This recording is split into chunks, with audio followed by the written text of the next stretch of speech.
So of course we can change the text that way. Alright, pretty sweet. Now if we hop over to the source code view, then let's go ahead and change the text on the button through here. So of course right now it just says new button. That's the default. Let's go ahead and change this to, for some reason I don't like when the button text is the same as the title text, so I'm going to change this to login. Alright, sweet. So the title says sign in and this says log in. Now another thing that's kind of annoying me is I hate when there's not enough space for the user to actually type in their information, and these little edit text areas, or inputs if you call them if you're a web designer, they're kind of kind of look bunched, not enough room there. So what I'm going to do is in this first one, I'm going to add a new attribute, and the attribute to actually just make this a little bit wider is Android, Android, and its width. Now I'll talk to you guys about you see that whenever you're alright, I probably should mention this. So if you're a web designer, you probably use either pixels or percentage or EM if you work with text a lot. However, whenever you're making apps, you're going to use these special things called DP, and those are device pixels. And I'll talk to you guys about the different units of measurement right now, but just so you guys have a real basic understanding, if you had a phone that was high def, for example, so it was 1920 by 1080 or even 1280 by 720, that just means how many pixels are on there. You could have a computer screen or a TV that's 1280 by 720, or you could have a little phone that's 1280 by 720. So if you try to work with pixels, you really don't know how big a pixel is because the size of a pixel changes from device to device. So if you use these DP, they give you a little bit more control, and again, that's just why we use DP for right now. I'll talk more about that later. It's going to make a lot more sense. But for right now, I want to change this to something like 320 DP wide, because I know that that is a good width right there, and I actually want to do the same for this right here. So what I'm going to do is I'm going to copy that, scroll down, and paste that into. So now both of these things are 320 wide, looking pretty sweet. So let's hop back over in Designer, and alright, I mean this interface is looking beautiful right now. However, there's one other little thing that I want to point out. So select the top text view widget, the sign-in title, and whenever you select it, you're going to notice that there is a light bulb on the left hand side. So let's go ahead and click this and find out what's this about. Okay, hard-coded string. Okay, so it's giving us a little warning message, and what this warning message is saying is what you should do is, instead of just writing a string in there like we just did, you should treat this as a resource. So let me first show you guys how to treat this as a resource, and then I'm going to tell you exactly why. So make sure, again, you select your widget, click the light bulb, now click the little right arrow next to here and choose extract string resource. It was kind of hard to say.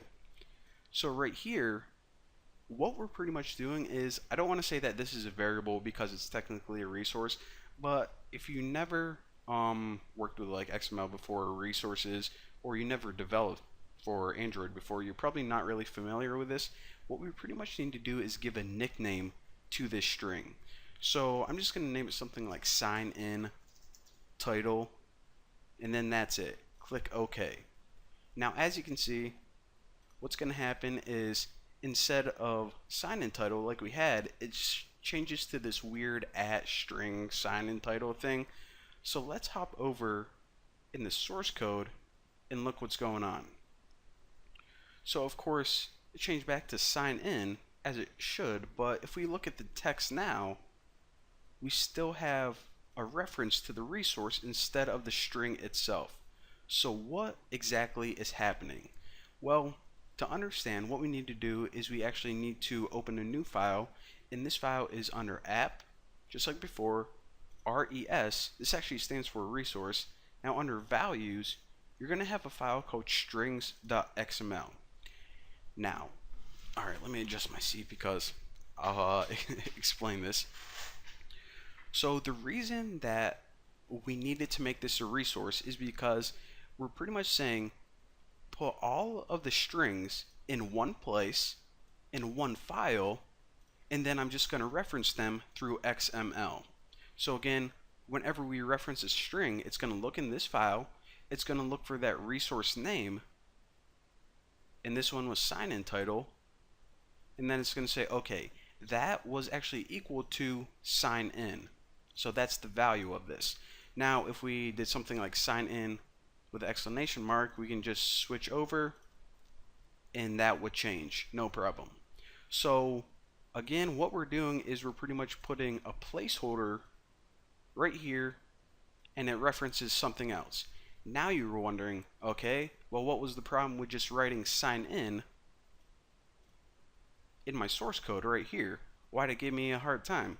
Well, the reason that it wants all of your strings in one place, it's because if you ever do something like you want to translate your app to Spanish, well, what you can do is you can actually just say, okay, you don't have to look around your entire app and say, okay, this is a string, now this is a string, now I have to go to 100 other activities and find all of those. No, you just look at one file. It has all the strings for your entire app, and you just translate it right there. And there's a bunch of other useful things too, but pretty much it makes your app's life a whole lot easier when all the strings are organized in one file. So that's why we did that. And also, since this is a string as well, it's probably a good idea to do it to this. So again, select your button, click the light bulb, right arrow, extract string resource, and for this I'll just call it something like I don't know, like sign in button text, and choose OK. And of course, if we can see on our button, instead of that text, we have a reference to it. But of course, whenever we're running our app, they don't see this weird reference symbol. And again, anytime you see an @ sign, that means that this isn't a hard-coded string. This is actually a reference to something else. So again, that's what's going on right there. Now, one other thing I want to point out is this. So we're going to be referencing a bunch of stuff, and we know why that's useful right now. And actually, go into your strings.xml file and close this out, because typically we're not going to have that open.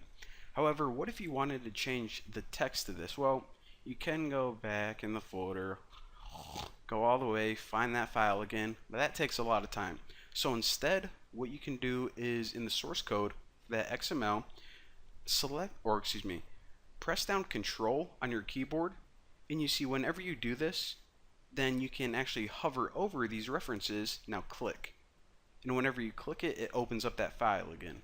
So pretty sweet. Again, I don't know, maybe you want to change that sign in to, I don't know, maybe you want to get rid of that symbol at the end. Again, hold down Control, and this actually works for any reference, but what we want to do is click that, the file opens again, and that line of code is actually highlighted. So now I can close that, and boom, check it out. So those are some really cool tips, and now you guys know how to manually add activities. You guys also know how to add strings as a reference. So yeah, that's pretty much it for this tutorial. Now, one other thing I want to mention before I let you guys go is this. So right now we're making something called a static layout. It's a layout that's not going to change. You know, we don't want to make like a sign-in form where the button's like floating around and the user has to click it to sign in. I mean, if you're making a game, that would be great. But for right now, we always want everything to be in the same place.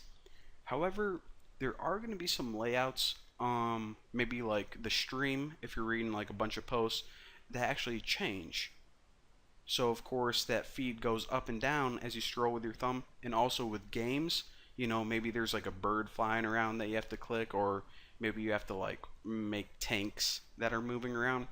Well, whenever you need a layout that's interactive like games, then we're going to need to do something special, and what we actually do is, instead of using this, the designer in the XML, we're going to be making our layout in Java.